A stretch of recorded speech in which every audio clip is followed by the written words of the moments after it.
नदी दिखाओ।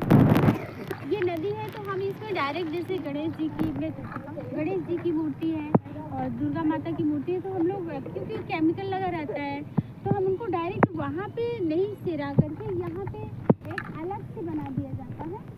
ये दिखाओ, तो यहाँ पे हम जैसे गणेश विसर्जन है, दुर्गा विसर्जन है, हम यहाँ पे कर सकते हैं। इससे क्या होगा कि जो केमिकल वगैरह होगा यहाँ पे रहेगा, डायरेक्ट नदी पे नहीं जाएगा। इस तरह से हम अपनी नदी को सेव कर सकते हैं धार्मिक त्योहारों के दौरान। जय हिंद।